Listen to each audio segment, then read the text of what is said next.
Hello friends, welcome to my YouTube channel. So guys, जैसा कि जो आपका सीआरपीएफ कांस्टेबल ट्रेड्समैन का 1 जुलाई का सेकंड शिफ्ट का एग्ज़ाम हो गया दोस्तों। 1 जुलाई सेकंड शिफ्ट में पूछे गए सभी क्वेश्चन इस वीडियो में डिस्कस करेंगे, तो इस वीडियो को पूरा ज़रूर देखिए। वीडियो अच्छा लगे तो प्लीज़ वीडियो को लाइक और शेयर जरूर करें, और जो भी हमारे नए बच्चे हैं, जिन बच्चों ने चैनल को सब्सक्राइब नहीं किया है, तो प्लीज़ चैनल को सब्सक्राइब करके नोटिफिकेशन बेल ऑन करना ना भूलें। तो चलिए वीडियो को स्टार्ट करते हैं। पहला क्वेश्चन गाइस पूछा गया था कि सिजदा प्रथा किसने लागू किया। देखिए, सिजदा प्रथा जो है ये बलबन ने लागू किया था, और इनका पूरा नाम था गयासुद्दीन बलबन। देखिए, गयासुद्दीन बलबन का जो कार्यकाल था 1266 से 1287 के बीच में इनका कार्यकाल रहा था। ये सिजदा प्रथा का परिचय देने वाले दिल्ली के पहले सुल्तान थे। ये फैक्ट आपको याद रख लेना है। इन्होंने राजा को प्रणाम के सामान्य रूप में सिजदा, साष्टांग प्रणाम और पाइवोस शुरू किया। सिजदा में लोगों को घुटने टेकने पड़ते थे और सुल्तान का अभिवादन करने के लिए अपने सिर को ज़मीन से छूना पड़ता था। तो ये सभी इफेक्ट आपको ध्यान में रख लेने हैं। अगला क्वेश्चन गाइस पूछा गया था कि इस क्वेश्चन से हमें थोड़ा सा डाउट है, गौरी के भाई का नाम क्या था। देखिए, कुछ बच्चे बता रहे हैं कि अल-दीन मोहम्मद, और नेट पर सर्च करने पर गयासुद्दीन गौरी, ये 2 नाम आ रहे हैं। तो आपके हिसाब से इसका आंसर क्या होगा, कमेंट बॉक्स में ज़रूर बताइएगा। देखिए, शिहाबुद्दीन उर्फ मोइनुद्दीन मोहम्मद गौरी 11वीं शताब्दी का अफगान सेनापति था, जो 1192 ईस्वी में गौरी साम्राज्य का सुल्तान बना। सेनापति की क्षमता में उसने अपने भाई गयासुद्दीन गौरी, जो उस समय सुल्तान था, के लिए भारतीय उपमहाद्वीप पर गौरी साम्राज्य का बहुत विस्तार किया, और उसका पहला आक्रमण मुल्तान 1175 ईस्वी पर था। पाटन गुजरात के शासक भीम द्वितीय पर मोहम्मद गौरी ने 1178 ईस्वी में आक्रमण किया, किंतु मोहम्मद गौरी बुरी तरह पराजित हुआ था। ये भी आपको ध्यान में रखना है। एक क्वेश्चन का पूछा गया था कि खानवा का जो युद्ध है ये कब हुआ था। देखिए, खानवा का जो युद्ध है 1527 ईस्वी में बाबर और राणा सांगा के बीच में हुआ था। खानवा का युद्ध, ये आपको ध्यान रखना है। यह मुगल सम्राट बाबर और मेवाड़ के राजपूत राजा राणा सांगा के बीच लड़ा गया था। खानवा के युद्ध में बाबर ने राणा सांगा को हराया था। यह भी फैक्ट आपको ध्यान रखना है कि खानवा के युद्ध में बाबर ने राणा सांगा को हराया था। यह राजस्थान के भरतपुर के पास खानवा गांव में लड़ा गया था। अगर पेपर में पूछ लिया जाए कि पानीपत का प्रथम युद्ध कब लड़ा गया था, तो आपको ध्यान में रखना है कि पानीपत का प्रथम युद्ध 21 अप्रैल 1526 को हुआ था। किसके बीच में हुआ था? बाबर की सेना और इब्राहिम लोदी के बीच में ये युद्ध हुआ था। बाबर और इब्राहिम लोदी के बीच में ये युद्ध हुआ था।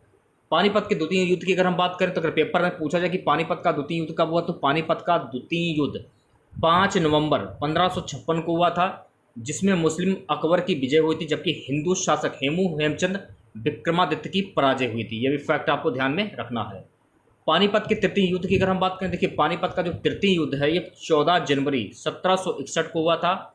इसमें अहमद शाह अब्दाली की सेना विजय हुई थी, जबकि पुणे के सदाशिवराव भाऊ पेशवा मराठा शासक की पराजय हुई थी। ये भी फैक्ट आपको ध्यान में रखना है। सभी युद्ध याद कर लीजिए, क्योंकि यहाँ से देखिए 1 से 2 क्वेश्चन हर हाल में पूछे जाएंगे। अगर पेपर में पूछा जाए कि तराइन का युद्ध कब हुआ, तो देखिए, तराइन का युद्ध हुआ था 1191, और दूसरा युद्ध 1192 ईस्वी में लड़ा गया। किसके बीच में लड़ा गया ये भी जान लीजिए। तो देखिए, तराइन का पहला युद्ध 1191 ईस्वी में लड़ा गया था। किसके बीच में? राजपूत शासक पृथ्वीराज चौहान और मोहम्मद गौरी के बीच में लड़ा गया था, जिसमें मोहम्मद गौरी की बुरी तरह पराजय हुई थी। तराइन का जो द्वितीय युद्ध हुआ था मोहम्मद गौरी और पृथ्वीराज चौहान के बीच में लड़ा गया था, जिसमें मोहम्मद गौरी ने पृथ्वीराज चौहान को हरा दिया था। एक युद्ध है प्लासी का युद्ध। तो आप ध्यान रखना है, आपकी अगर पेपर में पूछा है कि पेपर में कि प्लासी का युद्ध कब लड़ा गया, तो प्लासी का युद्ध 1957 ईस्वी में लड़ा गया था। ये भी आप याद कर लीजिए, ठीक है। अगला क्वेश्चन का पूछा गया, जबरन गवाही पर रोक किस अनुच्छेद में है। तो जबरन गवाही पर रोक अनुच्छेद 20 का में है, ये आपको ध्यान रखना है, ठीक है। अगला क्वेश्चन का पूछा गया कि मौलिक कर्तव्य किस संशोधन द्वारा जोड़ा गया। देखिए, मौलिक कर्तव्य जो है ये 42वें संविधान संशोधन के द्वारा जोड़ा गया है।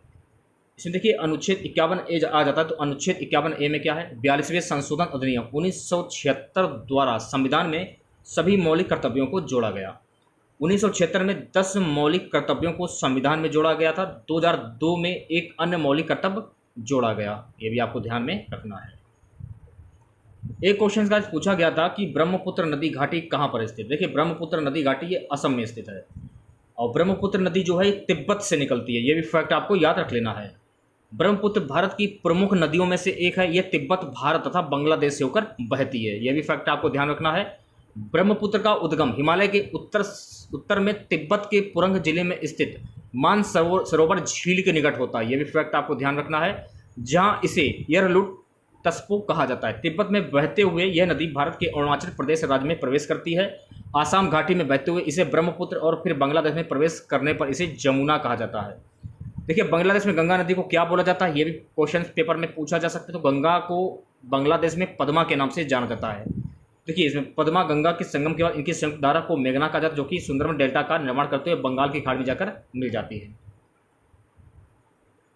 एक क्वेश्चन गाइस पूछा गया था कि बुग्याल घास मैदान ये कहाँ है। देखिए बुग्याल जो है घास मैदान ये हिमालय में स्थित है, उत्तराखंड में। देखिए बुग्याल की अगर हम बात करें तो बुग्याल उत्तराखंड क्षेत्र के हिमालय में पाई जाने वाली एक अनोखी प्रकार की वनस्पति है। उन्हें प्रकृति का अपना उद्यान कहा जाता है। उन्हें अल्पाइन घास के मैदान के रूप में भी जाना जाता है, ये भी फैक्ट आपको ध्यान रखना है। वे हिमालय पारिस्थितिकी तंत्र में एक महत्वपूर्ण भूमिका निभाते हैं, ये भी फैक्ट आपको ध्यान में रखना है। एक क्वेश्चन पूछा गया कि आर्टिकल 18 जो है ये किससे संबंधित है। देखिए आर्टिकल जो 18 है ये उपाधियों के अंत से संबंधित है। संविधान का अनुच्छेद 18 राज्य को किसी भी उपाधि प्रदान करने से रोकता है, ठीक है। भारत का कोई भी नागरिक किसी भी विदेशी राज्य के किसी भी उपाधि को स्वीकार नहीं करेगा। एक क्वेश्चन का पूछा गया था किस राज्य ने अपने इंटरनेट सेवा जारी की है। तो देखिए केरल राज्य ने अपने इंटरनेट सेवा जारी की और केरल देश का पहला और एकमात्र राज्य बन गया है जिसके पास अपना इंटरनेट सेवा है, ये भी आपको ध्यान में रखना है। एक क्वेश्चन का पूछा गया था कि किस राज्य ने जल बजट बनाया। देखिए केरल राज्य ने जो है जल बजट बनाया है। भारत में पहली बार किसी राज्य ने गर्मियों में पानी की कमी से निपटने के लिए जल बजट बनाया है। जल विशेषज्ञों के मुताबिक केरल की इस पहल से पानी की मांग और आपूर्ति व्यवस्था को सुधारने में मदद मिलेगी। एक क्वेश्चन पूछा गया था कि पावर इंडेक्स 2020 में भारत का स्थान क्या है। तो देखिए पावर इंडेक्स 2020 में भारत का स्थान है चौथा, ये आपको ध्यान में रखना है। और भारत चौथा सबसे शक्तिशाली देश है जो एशिया प्रशांत क्षेत्र को प्रभावित करने की क्षमता रखता है। सिडनी स्थित लॉबी इंस्टीट्यूट ने 2020 के एशिया पावर इंडेक्स में 26 देशों और क्षेत्रों की सूची जारी की है। देखिए मैथ में क्या क्या पूछा गया था ये भी देख लीजिए। देखिए मैथ में प्रॉफिट एंड लॉस से 2 क्वेश्चन पूछे गए थे। टाइम एंड वर्क से 1 क्वेश्चन था। टाइम एंड डिस्टेंस से 1 क्वेश्चन पूछा गया था। एवरेज से 2 क्वेश्चन पूछे गए थे। मेंसुरेशन से 4 से 5 क्वेश्चन पूछे गए थे। सीआई और एसआई से 1-1 क्वेश्चन पूछा गया था। रेशियो की अगर हम बात करें तो रेशियो से 2 क्वेश्चन पूछे गए थे। नंबर सिस्टम से 1 क्वेश्चन पूछा गया था। एलसीएम एचसीएफ से 1 क्वेश्चन पूछा गया था। पेपर की अगर हम बात करें मैथ के क्वेश्चन की अगर मैं बात करूँ तो मैथ वाला जो आपका क्वेश्चन था इसे ना तो आप इजी बोल सकते हैं और ना मॉडरेट बोल सकते हैं, ठीक है। पेपर ठीक ठाक था आपका। रीजनिंग की बात करें तो रीजनिंग में देखिए नॉन वर्बल से 11 से 12 क्वेश्चन पूछे गए थे। मिरर एंड वाटर से 3 से 4 क्वेश्चन थे। पेपर फोल्डिंग एंड कटिंग से 2 क्वेश्चन पूछे गए थे। और कंप्लीजन ऑफ फिगर से 1 क्वेश्चन पूछा गया। छिपी हुई आकृति से 1 क्वेश्चन पूछा गया था।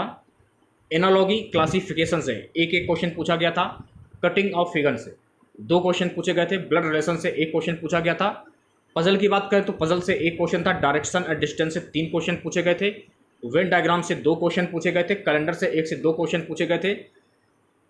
सीरीज अल्फ़ाबेट सीरीज से 2 क्वेश्चन पूछे गए थे। ये तो हो गया आपका रीजनिंग का, ठीक है। हिंदी की बात कर लेते हैं। देखिए हिंदी में 1 क्वेश्चन आपका केस का पर्यायवाची पूछा गया था। केस का पर्यायवाची शब्द होता है केस, बाल, कच्छ, कुंतल, चिकुर, अलक, रोम, श्रोरुह। एक क्वेश्चन देखिए आग का पर्यायवाची पूछा गया था। तो आग के पर्यायवाची शब्द होते हैं अनल, पावक, कुशाणु। आग के अन्य पर्यायवाची शब्द होते हैं अग्नि, दहन, ज्वलन, धूमकेतु, हुताशन, वैश्वानर, सूचि, ज्वाला आदि। एक क्वेश्चन आपका देखिए किनारा का पर्यायवाची शब्द पूछा गया। तो किनारा का पर्यायवाची शब्द होता है तट, कूल, तीर, कगार, पुलिन। एक क्वेश्चन आपका संधि विच्छेद से पूछा गया कि जगत जननी का संधि विच्छेद क्या होगा। तो देखिए जग जननी इस प्रकार से लिखा जाएगा इसको। अगर पूछा जाए कि जगत जननी में कौन सी संधि होगी तो जगत जननी में हो जाएगी व्यंजन संधि, आपको ध्यान रखना, ठीक है। और देखिए समास से भी क्वेश्चन पूछे गए थे। मुहावरे से क्वेश्चन पूछे गए थे। सर्वनाम से क्वेश्चन पूछे गए थे। रिक्त स्थान से भी क्वेश्चन पूछे गए थे। तत्सम तद्भव से क्वेश्चन पूछे गए थे। और घड़ा का तत्सम शब्द पूछा गया था। संधि और समास में अंतर क्या है, ये क्वेश्चन पूछा गया था। विशेषण से क्वेश्चन थे, लिंग से क्वेश्चन थे, संज्ञा से क्वेश्चन पूछे गए थे, गद्यांश पूछा गया था। गद्यांश से देखिए 5 क्वेश्चन पूछे गए थे। जो गद्यांश पूछा गया, साहित्य और समास से गद्यांश पूछा गया था। वर्णमाला से क्वेश्चन पूछे गए थे, वर्तनी से क्वेश्चन पूछे गए थे, रस, छंद और अलंकार से भी क्वेश्चन पूछे गए थे। तो आज के इस वीडियो में बस इतना ही। आशा करते हैं कि आज का वीडियो आप लोगों को पसंद आया होगा। वीडियो अच्छा लगे तो प्लीज़ वीडियो को लाइक और शेयर ज़रूर करें। और जो भी हमारे नए बच्चे हैं, जिन बच्चों ने चैनल को सब्सक्राइब नहीं किया है, तो प्लीज़ चैनल को सब्सक्राइब करके नोटिफिकेशन बेल ऑन करना ना भूलें। मिलते हैं नेक्स्ट वीडियो के साथ। जय हिंद, जय भारत।